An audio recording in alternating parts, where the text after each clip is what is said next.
Alvin Refa. What's up everyone? This is me Alvin Refa. একটা স্টুডেন্টের life এখানে কেমন হয় সেই সম্পর্কেই আমি আজকে রিফাতের কাছ থেকে মেইনলি জানার চেষ্টা করব।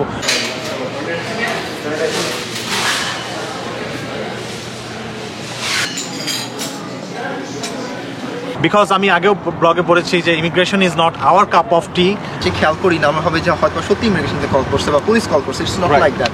No police or immigration, totally different. বাংলাদেশের সাথে মানে পুরোপুরি আমি বলবো অনেক ক্ষেত্রেই যায় না, মেলে না। আমরা যেটা দেখে আসছি ছোটবেলা থেকে একদম ডিফারেন্ট একটা কালচারে এসে আপনি পড়বেন। Maybe you don't like sweet food but I like spicy food. It's nothing do with you, right? It's none of your business or it's none of my business. Of course. So আপনি যেটা sweet food খাবেন সেটা আপনার কাছে ভালো, আমি যেটা spicy food খাবো সেটা আমার কাছে ভালো। Do again. আপনার যদি এইচএসসি স্কোর না আসে, do again. আন্ডারগ্রেডে যদি ফাইনাল এক্সাম খারাপ হয় আবার তো রিটেক নেওয়া যায়, right? So do again, like you have options. Yes. As long as you're breathing, you have options. করলেন হ্যাঁ, যারা কানাডায় আছে, এই আমি কিভাবে আসবো একটু চেষ্টা করতেছি, কিভাবে আসবো বলো বলো বলো, সবকিছু স্পিডটা আপনি শুরু করলেন। বিলিভ মি 90% কেস আমি আমার বন্ধু বান্ধবদেরও দেখছি এরকম। 90% আমি দেখি, 99% আমি বলবো শুরু করে অনেক জোরে, তারপর ঠিক 2-1 মাস পরে তারা থেমে যায়।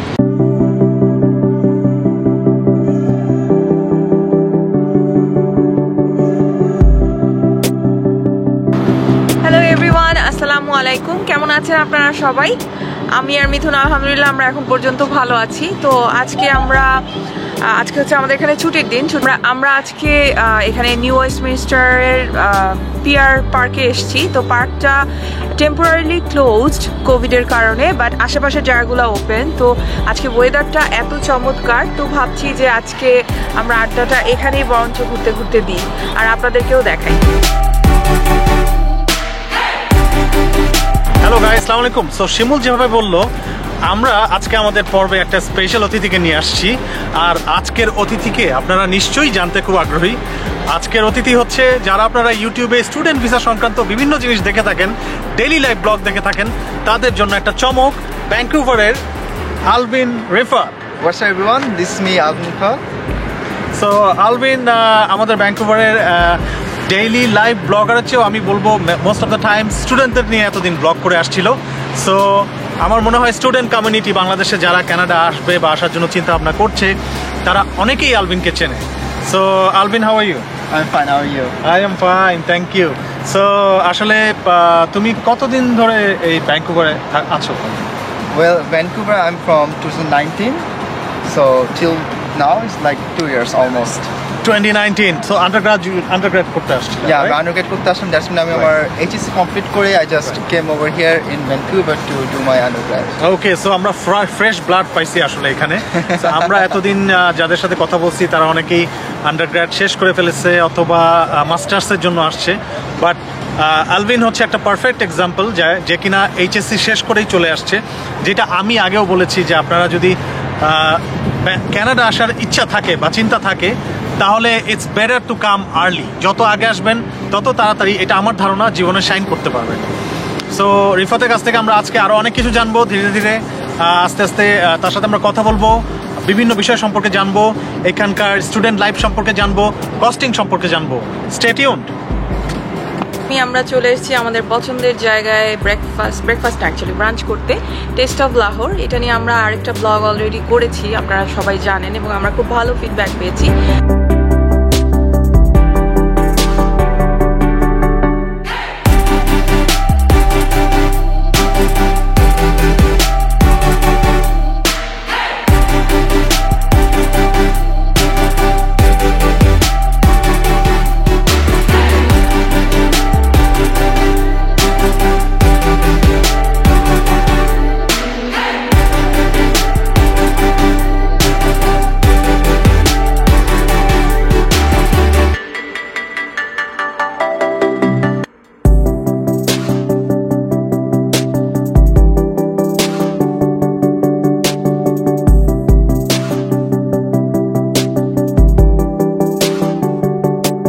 সো আজকে আসলে ছুটির দিন, আমরা ব্রাঞ্চ করলাম একটু আগে।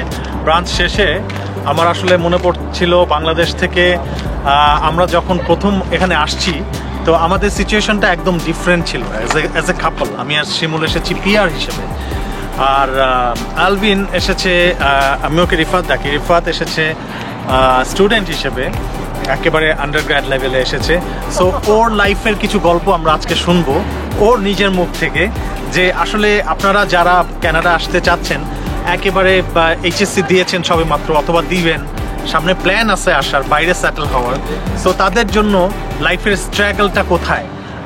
আমি প্রথমেই আপনাদেরকে বলে রাখছি অ্যাজ এ ডিসক্লেইমার যে আমরা ইমিগ্রেশন সংক্রান্ত কোয়েশ্চেন করব, বাট আমরা খুব বেশি ডিপে যাব না, বিকজ আমি আগেও ব্লগে পড়েছি যে immigration is not our cup of T. So আমরা ইমিগ্রেশন অতটা জানি না, বাট আমি লাইফের স্ট্রাগল সম্পর্কে জানতে চাবো, এখানে লাইফ কেমন চলছে, একটা স্টুডেন্টের লাইফ এভাবে এখানে কেমন হয়, সেই সম্পর্কেই আমি আজকে রিফাতের কাছ থেকে মেইনলি জানার চেষ্টা করবো। So Rifat, tell me about the experience first couple of days. প্রথম যখন তুমি আসলা, ল্যান্ড করলা, ওটা কি উইন্টার ছিল না সামার ছিল, এবং ওই টাইমে তোমার কি মনে হয়েছে আসার পরে? It was summer session, তো like when I come over here in Vancouver, like আমার কাছে যে একটা স্বপ্ন ছিল, like প্রত্যেকটা স্টুডেন্ট যারা বাইরে পড়ালেখা করার একটা ইচ্ছা পোষণ করে, তাদের জন্য Canada is like a dream country. যখন আমি নামলাম, I was like yeah finally আমি যে জায়গাটাতে আসতে চেয়েছিলাম, this is the place for me. Right. আর তখন যেহেতু সামার ছিল, and as you know, Vancouver is known as the most beautiful city. আমাদের প্রভিন্সের নামে বিউটিফুল ব্রিটিশ কলাম্বিয়া। সো এখানে আসার পরে আমি যে একটা ভাইবটা পেয়েছিলাম, like environment, peoples and everything is like perfect. Awesome. Awesome. একটু একা একা ফিল হয়েছিল ফার্স্টে, যেহেতু বাবা মা ছেড়ে আসা, বাট ইফ লাইক আমি আমার একটা ব্লগে বলছিলাম যে if you are introvert then this is not for you. If you're extrovert, then this country is very familiar for you. Like সবাই ফ্যামিলির মতো। That's right. So আমি সবসময় আপনাদেরকে একটা কথা বলি এবং আজকেও বলবো, রিফাত যেটা বললো একই কথা, আমরা সবাই জানি যে if you are extrovert then you are good. আপনি ইন্ট্রোভার্ট হতে পারেন, বাট এটা সত্যি যে আপনি চাইলেই এক্সট্রোভার্ট হয়ে যেতে পারবেন, আপনাকে চেষ্টা করতে হবে, এবং আপনি চেষ্টাতে যদি জারি রাখেন, বাইরের দেশে এসে আমি বাবা মা ভাই বোন, আমাকে দেখেন, আমি বাবা মা ভাই বোন আত্মীয় স্বজনের মধ্যে বড় হয়েছি, এবং সেই আমি কিন্তু আজকে এসে এখানে খুব ভালোভাবে লাইফ লিড করছি আমরা। We are Canadian citizen right now. So আলভিনের, রিফাতের ক্ষেত্রেও একই ঘটনা ঘটেছে, বাট ওর ক্ষেত্রে পজিটিভ এক্সপিরিয়েন্সটা বেশি, কারণ ও এসেছে, আসলে আমরা ভ্যাঙ্কুভারকে ক্যানাডার হ্যাভেন বলি। ক্যানাডার সবচেয়ে সুন্দর প্রভিন্স হচ্ছে ব্রিটিশ কলাম্বিয়া। সো আমরা এটা দাবি করি এবং এটা জোরের সাথেই দাবি করতে পারি। এবং একটা সত্যি কথা হচ্ছে টেম্পারেচার ওয়াইজও কিন্তু আমাদের অনেক অ্যাডভান্টেজ আছে, রাইট? অন্যান্য প্রভিন্সে হয়তো এখন এরকম সানিতে দেখা গেল বরফ ছাড়া দিন হয়তো আপনি দেখতে পারবেন না। বরফ বলতে আমি তুষার বুঝাচ্ছি, স্নো বুঝাচ্ছি। সেই স্নো পড়ার ব্যাপারটা কিন্তু এখানে নাই। আর স্নো পড়ার ব্যাপারটাও খারাপ না, আপনি আস্তে আস্তে অভ্যস্ত হয়ে যাবেন যদি আসেন এখানে। সো দ্যাট উড বি ওকে। এটা অনেকের কাছে অনেক ভালোও লাগে আমি শুনেছি, আবার অনেকের কাছে হয়তো ভালো লাগে না। সো ক্যানাডা এত বিশাল কান্ট্রি, এখানে আপনি সবই পাবেন, কোনো সমস্যা নাই। সো রাইট নাও আমি একটা মাঝখানে কথা বলবো যে আমাদের temperature, like this is winter session right now, right, but আমাদের যে এখন যে ওয়েদারটা, like sunny day, the temperature if you can see well, this is 11 degree right now. 11. আর অন্যান্য সিটি যদি আমরা দেখি, look, Toronto is -1, Quebec -10, Newfoundland -6, Manitoba 3, Halifax, that's Nova Scotia is -1. That's when you know like we're coming. So Vancouver আমরা যত বলি একটু বৃষ্টি হয়, বাট লাইক আমরা তো বাংলাদেশে বৃষ্টি দেখে আসছি। সো লাইক আমাদের জন্য এই বৃষ্টিটা কিছুই না। মেন হচ্ছে যে টেম্পারেচারটা যেটা আমাদের শরীরের সাথে নিয়ে ফেলবে, সেটা হচ্ছে যেমন আজকে মার্চের 6 তারিখ, তো মার্চের 6 তারিখ আমি আমার বিগত 5 বছরের লাইফে কখনো এইভাবে বাইরে দাঁড়ায় এইভাবে ছোট একটা শার্ট পরে বা টি শার্ট পরে গল্প করার কথা চিন্তা করতে পারি নাই, যেটা আমি এখানে চিন্তা করতে পারছি। দ্যাট ডাজেন্ট মিন যে ক্যানাডার অন্যান্য প্রভিন্সগুলো সুন্দর না। ক্যানাডার অন্যান্য প্রভিন্স অনেক অসম, অনেক সুন্দর, এবং স্নো একটা অদ্ভুত বিউটি দেয়। ওই বিউটিটাও আমরা দেখে আসছি, হোয়াইট বিউটি। অনেক মানুষ আছে যারা ওই বিউটিটাকেই বেশি পছন্দ করে। আর বৃষ্টির কথা আমি বলবো, এখানে যেহেতু ওয়েদার নিয়ে কথা বললো, বৃষ্টির কথা আমি বলবো, আমরা যারা বাংলাদেশে অনেকটা সময় কাটিয়ে আসছি, লাইক আমি ইউনিভার্সিটি শেষ করে চাকরি বাকরি করে তারপর এসেছি, সো আমরা কিন্তু বাংলাদেশের বৃষ্টির সাথে এই বৃষ্টিটাকে রিলেট করতে পারি না। কারণ হচ্ছে বাংলাদেশে বৃষ্টি বলতে আমরা বুঝি মুষলধারে বৃষ্টি পড়া, এইখানের বৃষ্টি এমনভাবে পড়ে যে সেটা গায়ে লাগে না। কিন্তু বাংলাদেশেও কিন্তু টিপটিপ বৃষ্টি হয়, হয় না যে তা না। রাইট, টিপটিপ বৃষ্টি হয়, কিন্তু এই বৃষ্টিটার মধ্যেই আমরা আমাদের সব কাজ করতে পারি, কাজ চালিয়ে নিতে পারি। এখানে অনেক কম মানুষই আমব্রেলা ইউজ করে। আচ্ছা, এখন আমাকে বলো খাওয়া দাওয়ার কষ্টটা, মানে এখানে কি আদৌ খাওয়া দাওয়া নিয়ে কষ্ট হয়েছে, বা তুমি কিভাবে কি করেছো, রান্না করেছো কিনা, রান্না করে খাও কিনা? অ্যাজ এ স্টুডেন্ট, একটা সিঙ্গেল স্টুডেন্ট বাংলাদেশ থেকে আসলে কিভাবে চলে? ওয়েল শুরুতে আসলে খাওয়া দাওয়া নিয়ে একটু প্রবলেম হয়েছিল বিকজ আমি আমার বাবা মার লাইক ফোর্থ সন, আসলে সবচেয়ে ছোট ছেলে। তো আমার কখনো আসলে ভাত রান্না করা থেকে রান্না কোনো কিছু করা নেই। ইভেন অনেক সময় পানিটা আম্মু আমাকে দিয়ে যেত, লাইক আমি সব আদরে ছিলাম। সো যারা এরকম আছে ওদের জন্য একটু ডিফিকাল্ট হয়ে পড়বে। তো like you have YouTube and Google, right? So you can learn anything you don't know. সো আমি এখানে আসার পর থেকে লাইক আমি ইউটিউব থেকে দেন আমি রান্নাবান্না শিখি, দেন এখানে রান্নাবান্না করি। And like if you get time, like এটা ভালো লাগে, like it's a recreational for you. Oh wow. So এইটা আসলে আপনারা যারা শিখতে চান, ইউটিউব আজকালকার যুগে কোনো ব্যাপারই না। আমিও মনে হয় কাচ্চি বিরিয়ানি রান্না করতে পারবো ইউটিউব দেখে দেখে। সো যুগটা এখন অনেক সহজ হয়ে গেছে। আমি আমাদের একটা ব্লগে বলেছিলাম যে আগে তো গুগল ছিল, আমরা যখন এখানে এসেছি everything was there, internet was there, but ইউটিউবের এত প্রসার হয় নাই গত 2-3 বছরে যতটা হয়েছে। এই প্রসারটা এত বেশি আমি পজিটিভলি দেখি, বিকজ আমি আজকে কিছু না পারলেই আমি ইউটিউবে গিয়ে সার্চ দিই DIY কিভাবে করতে হয়, right? So I know about this, আমি কিভাবে করতেছি, কিভাবে করবো, কোনটা ভালো কোনটা খারাপ আগেই জেনে যাচ্ছি। সো খাওয়া দাওয়ার ব্যাপারটা আমার মনে হয় না আপনাদের তেমন এফেক্ট করবে। এখন আমি একটু আসতে চাই, আমি একটু ডিফারেন্ট দিকে কথা ঘুরে নিয়ে আসি। আমি একটু রিফাতের কাছে জানতে চাবো যে what about the daily life costing. এখানে একটা বিফোর প্যান্ডেমিকের মধ্যে তো একটা আমরা জানি অস্বাভাবিক লাইফ লিড করছি আমরা, বাট বিফোর প্যান্ডেমিক আমাকে ফ্রেন্ডদের সাথে হয়তো পার্টিতেও যেতে হলো, আমার ওইখানেও কিছু খরচ, পকেট খরচ রাখতে হয়, আবার ট্রান্সপোর্টেশনেরও কিছু খরচ আছে, টিউশন ফি তো আলাদা আছে। সো এইসব ব্যাপারে তুমি আমাদেরকে যদি একটু ইনসাইটস দাও। ওয়েল এখানে ভ্যানকুভারে তো একটু খরচটা বেশি তুলনামূলক অন্যান্য সিটি থেকে, but like reasonable. If you know how to live here reasonable, then you can actually live here. For example আপনি এখানে লাইক শেয়ারিং যদি থাকতে চান, সো শেয়ারিংয়ে এখানে কস্ট পড়বে like $400 to $500 per month just for your living. And then grocery, snacks, বাইরে খাওয়া দাওয়া সব কিছু আমরা যদি একসাথে করি তাহলে ইটস লাইক $300 to $250 এর মধ্যে হয়ে যায়। তারপর ট্রান্সপোর্টেশন জন্য $100 is enough. Mobile bills is like $60, MSP $75।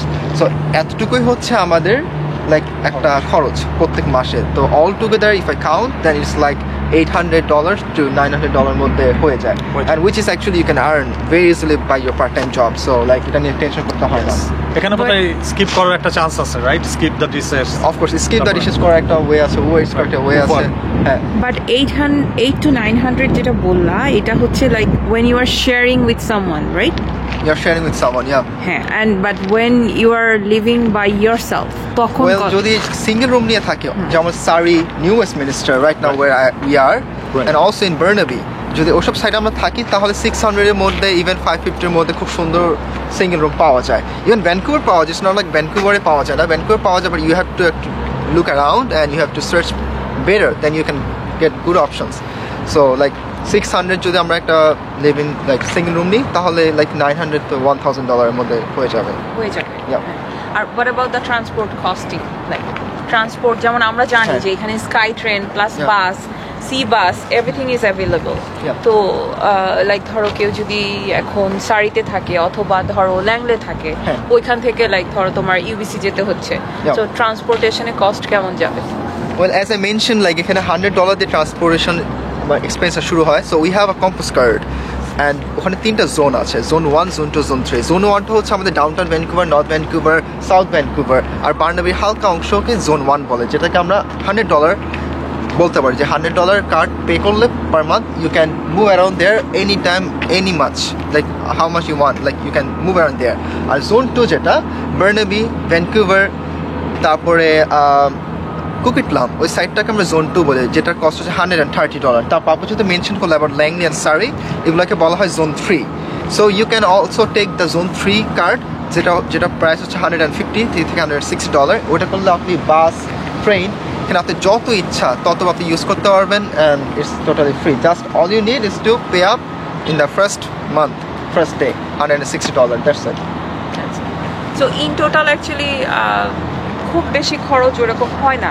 মানে ইউজুয়ালি মানুষ যেটা মনে করে বা আমরা যেটা মনে করি যে ভ্যানকুভারে যাব, মানে তো খরচ কুলাইতে পারবো না, এরকম একটা কিছুই না আসলে।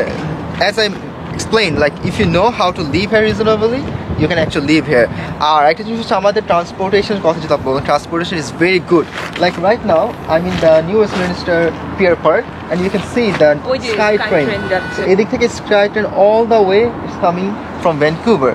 তো আপনি ইজিলি এইসব জায়গায় আসতে পারবেন, no matter it's far like 30 kilometre 40 kilometre. আমাদের বাংলাদেশে 30-40 কিলোমিটার পার করতে অনেক সময় লেগে যায়, but here it's like very easy, like 20 minutes 30 minutes মধ্যে আপনি 30-40 কিলোমিটার very easy চলে আসতে পারবেন with the Sky Train and like Canada Line. ওকে, আমরা যেটা জানি যে ভ্যাঙ্কুভারে তোমার ধরো অনেক ক্যাটারিং সার্ভিস আছে, so what do you think about them? Like কোনো স্টুডেন্ট যদি চায় তাহলে তো ক্যাটারারদের কাছ থেকেও উইকলি বা লাইক রেগুলার মিল নিতে পারে, রাইট? Of course, yeah. হ্যাঁ, এবং সেটাও তো খুব বেশি এক্সপেন্সিভ কি হবে? লাইক ধরো কেউ যদি চায় যে আমি ঘরের রান্না খাবো, আমি জাঙ্ক ফুড খেতে চাই না, বা I don't have that much time to cook, কারণ আমাকে পড়তে হয়, আমাকে আবার জব করতে হয় part time. So what you think about that, যে ক্যাটারারদের কাছ থেকে ফুড নিয়ে তো ডেফিনেটলি চলা যাবে না? অফকোর্স চলা যাবে। ফর এক্সাম্পল আমি লাস্ট জানুয়ারি মান্থে আমি ক্যাটারিং নিয়েছিলাম, দ্যাটস মিন টিফিন সার্ভিস, যেটা ছিল একটা ইন্ডিয়ান রেস্টুরেন্ট, নাম হচ্ছে ইউগেস কিচেন। সো ওখানে আমাকে প্রত্যেক দিন খাবার দিয়ে যেত ফর 3 বেলা। তো ওখানে আমার খাবারের বিল আসতো লাইক $220 পার মান্থ। সো ওখানে আমার লাইক স্ন্যাক্সও দিয়ে দিত ওরা, পাশাপাশি আমার গ্রোসারি যা যা লাগতো লাইক ভাত, ডাল, মুরগি মাংস, যা যা লাগে আর কি সব কিছু দিয়ে দিত। Even if you wanna eat only Bengali foods, we have our very good community, then you can just talk to them and they'll gonna deliver to your home like very easily. Yes, Bengali caterer নিয়ে আমাদের একটা 3টা পর্ব আছে, সবাই দেখে নিতে পারেন, আমি লিংক দিয়ে দিব ডেসক্রিপশন বক্সে। So yeah, like food নিয়ে আসলে কোনো প্রবলেম হবে না। একটা বিষয় জানতে চাচ্ছিলাম সেটা হচ্ছে যে ধরো টিউশন ফি, আমি অনেকের কাছে শুনেছি এবং মোটামুটি অনেকের কাছ থেকে জানতেও পেরেছি, আমি জানি না রং অর রাইট, যে ব্রিটিশ কলাম্বিয়া ইউনিভার্সিটিগুলোতে টিউশন ফি একটু বেশি অন্যান্য ইউনিভার্সিটির চেয়ে, বাট টরন্টো বা ব্রিটিশ কলাম্বিয়াতে আসলেই, মানে অন্টারিও বা ব্রিটিশ কলাম্বিয়াতে আসলে একটু বেশি খরচ পড়ে। এইটা কতটুকু সত্য আসলে? এটা কি তুমি তো স্টাডি করছো আসার সময়? নট লাইক দ্যাট, প্রত্যেকটা ইউনিভার্সিটির বিভিন্ন লাইক টিউশন ফি, এটা প্রভিন্স টু প্রভিন্স ভ্যারি করে না অনেস্টলি। যেমন আমরা যদি আলবার্টা খেয়াল করি, Alberta is a cheap province বলতে মানে তুলনামূলক আমাদের খরচটা ব্রিটিশ কলাম্বিয়া থেকে একটু কম। বাট আলবার্টাতে যদি আমরা ওদের ইউনিভার্সিটি দেখি, লাইক NIT দেখি বা ইউনিভার্সিটি অফ আলবার্টা দেখি, it's like similar tuition fee as UBC। আবার যদি টরন্টোতে চাই, টরন্টোতে অনেক কলেজ অ্যান্ড ইউনিভার্সিটিস আছে যেগুলো আমাদের ভ্যানকুভার থেকেও এক্সপেন্সিভ। আর ভ্যানকুভার কিছু আছে যেগুলো অন্যান্য মানে একটু এক্সপেন্সিভ। ইটস নট লাইক মানে কোনো প্রভিন্সকে মানে টার্গেট করে টিউশন ফি বাড়ে কমে কিছু না, কোয়ালিটির উপর ডিপেন্ড করে। অনেক সময় প্রাইভেট ইউনিভার্সিটিগুলো চিপ হয়, পাবলিক ইউনিভার্সিটিগুলো ইন্টারন্যাশনালের জন্য একটু এক্সপেন্সিভ হয়ে থাকে। For example, if I am telling about UBC, domestic স্টুডেন্টদের জন্য UBC is very chip, but for us it's like $40,000 per year. It's very expensive. It's very expensive. অনেকে $40,000 দিয়ে 2 বছর আন্ডারগ্রেড শেষ করতে পারবে, বাট UBC তে গেলে just one year. Just 1 year. Yeah. So UBC is always expensive. আমি যেটা জানি, University of British Columbia, it's a combination of brain and money. দুইটাই থাকতে হবে, right? Right. Yes. So ওইটা তো গেল। আর একটা বিষয় আমাকে একটু বলো, যে এইখানে ডেইলি লাইফে যখন একটা নতুন স্টুডেন্ট আসবে, তখন আসলে কোনো ধরনের প্রবলেম ফেস করে কিনা? আমরা তো শুনলাম এতক্ষণ যে এভরিথিং ইজ গুড, মোটামুটি ভালো সবই, এছাড়া সাইড ইনকামের ব্যবস্থা, সাইড ইনকাম বলতে পার্ট টাইম জবের ব্যবস্থা আছে, বাট কোনো প্রবলেম ফেস করে কিনা তোমার জানা মতে স্টুডেন্টরা আসার পরে? কোনো ধরনের সমস্যা পড়ে কিনা, বা ফেস করলে সেটা থেকে উত্তরণের উপায় কি নর্মাল? ওয়েল, এখানে সমস্যা বলতে একটা প্রবলেম সবাই ফেস করবে, সবাই, এটা জাস্ট আপনি না, সবাই ফেস করবে, দ্যাট ইজ কালচার শক। আমরা বাংলাদেশে যে কালচার থেকে আসছি, এখানে কালচারটা একটু ডিফারেন্ট। সো এটা আমাদের ফার্স্ট একটু প্রবলেম হবে, লাইক মেনটেন করতে, মানায় নিতে। আর সেকেন্ড জিনিস যেটা, এখানে অনেক সময় একটু ফ্রড কলিং আসে, দ্যাটস মিন স্ক্যাম কলস। সো এগুলো থেকে একটু দূরে থাকতে হবে। লাইক যেটা বাঙালি পারবে মনে হয়, ইমিগ্রেশন বলে ওরা কল করে, তারপর বলে ব্যাংক ইনফরমেশনের জন্য। তো আমরা অনেকে লাইক যারা নতুন আসি খেয়াল করি না, আমরা ভাবে যে হয়তো সত্যি ইমিগ্রেশন কল করছে বা পুলিশ কল করছে। It's not like that. No police or immigration gonna call you. Police is very helpful actually. They will gonna email you. If they need to talk to you, they are not gonna call you. So অনেকে আছে যারা এই scam কলের মাধ্যমে like অনেক ফ্রডের মধ্যে পড়ছে, অনেকে ব্যাংক অনেক টাকা লাইক চলে গেছে। So make sure when you're coming over here, don't pick up any call that is fraud, unsafe. আর আরেকটা জিনিস যেটা বলবো, ফ্রেন্ড বানাতে একটু প্রবলেম হয় শুরুতে। লাইক এখানে like Indian community and Chinese community বেশি, অনেক বেশি ইন ভ্যানকুভার। তো আমরা যদি ওদের সাথে একটু মিশতে চাই তো দেখা যাবে যে ওরা একটু ওদের কমিউনিটির সাথে মিশতে একটু বেশি পছন্দ করে থাকে। রাইট। তো অ্যাগেইন আমি বলবো you have to be extrovert, সবার সাথে অনেক ফ্রেন্ডলি কথাবার্তা বলতে হবে, সবার সাথে ওদের কালচারের ব্যাপারে জানতে হবে। কারণ দেখা যাবে যে I am also interested in culture, ওদের বিভিন্ন প্রোগ্রামে জয়েন করতে হবে, then they will gonna take you in everywhere. আর যখন ফ্রেন্ডদের মাঝখানে থাকবো আসলে তখন হোমসিক জিনিসটা ফিল হয় না। So make sure when you're coming over here be friendly and smile every time. Yes right. So cultural shock আর সফট স্কিল, আসলে ও যে কথাগুলো বলছে এইগুলো হচ্ছে আমরা বলি soft skill. there are two kind of skill আমার জানা মতে, একটা হচ্ছে হার্ড স্কিল, একটা হচ্ছে soft skill. So hard skill হচ্ছে আপনার কোয়ালিফিকেশন, আপনার শিক্ষাগত যোগ্যতা, আপনার ব্যাকগ্রাউন্ড, এভরিথিং, আপনার পড়াশোনা, আপনি কি কি ডিগ্রি অর্জন করেছেন, এইসব হার্ড স্কিল। সফট স্কিলটা হচ্ছে আপনার এই ব্রেইন থেকে আসে, আপনার আচার আচরণ, নতুনকে অ্যাকসেপ্ট করে নেওয়ার মানসিকতা, এবং কত দ্রুত আপনি মিশে যেতে পারেন, কত দ্রুত আপনি চেঞ্জের সাথে অভ্যস্ত হতে পারেন, এটাকেই বলা হয় soft skill. Soft skill obviously এটা একটা পার্ট।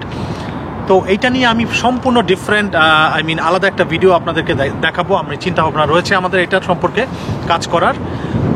আর রিফার যেটা বললো যে স্টুডেন্টদের জন্য কালচারাল শকের ব্যাপারটা, এটা কিন্তু সত্যি কালচারাল শক অনেকে পড়ে এখানে, কারণ এখানে লাইফ লিডিং স্টাইলটা টোটালি ডিফারেন্ট বাংলাদেশের সাথে, পুরোপুরি আমি বলবো অনেক ক্ষেত্রেই যায় না, মেলে না।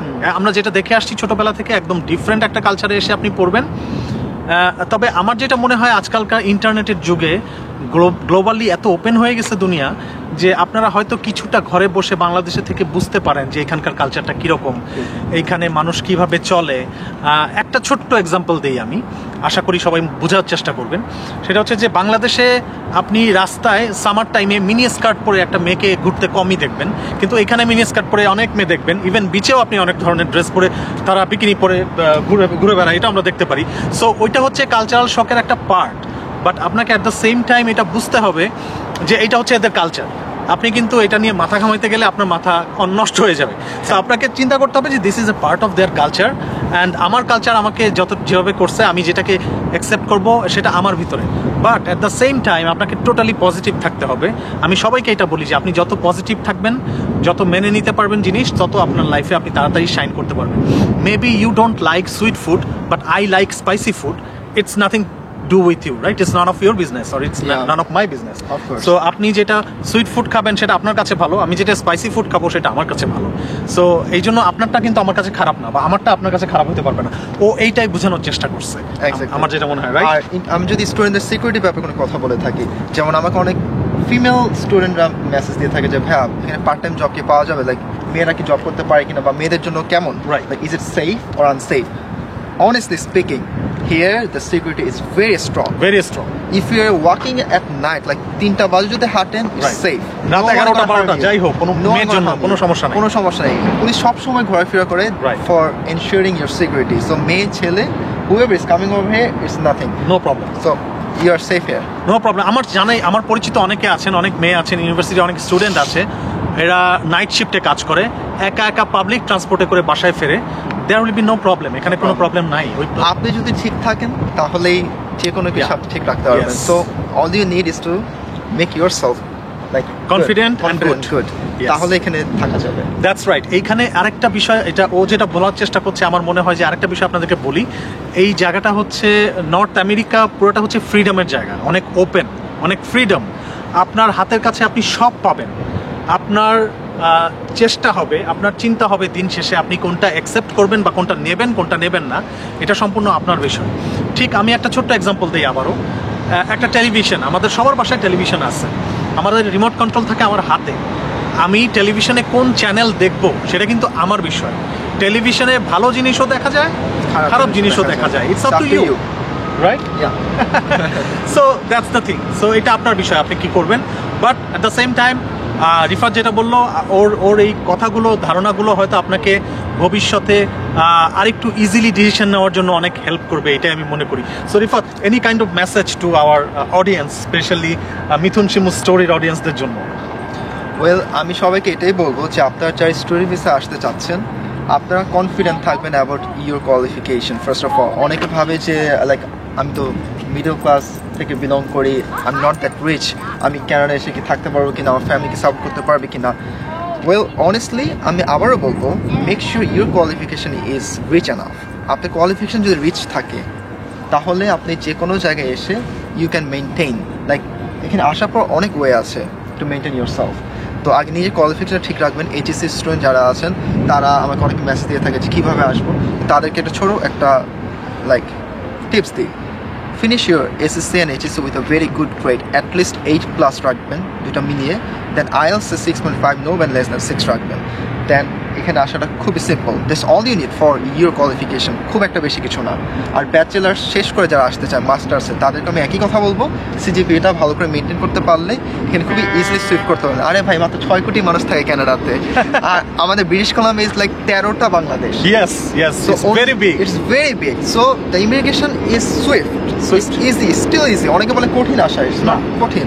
আপনার কোয়ালিফিকেশন যদি রিচ থাকে, আবার বলতেছি, it's easy to come over If you here. have quality, if you have qualifications এবং IELTS স্কোরটা যদি থাকে, আমার মনে হয় না যে প্রবলেম হবে। হ্যাঁ, আর যা বলছিলাম আর কি, আপনি এখানে আসার পর বা এখানে প্রিপারেশন নেওয়ার সময় লাইক ভেঙে যাওয়া যাবে না আর কি। ফার্স্ট অ্যাটেম্প যদি আইএলটিএস আপনি স্কোর না আসে, ডু অ্যাগেইন।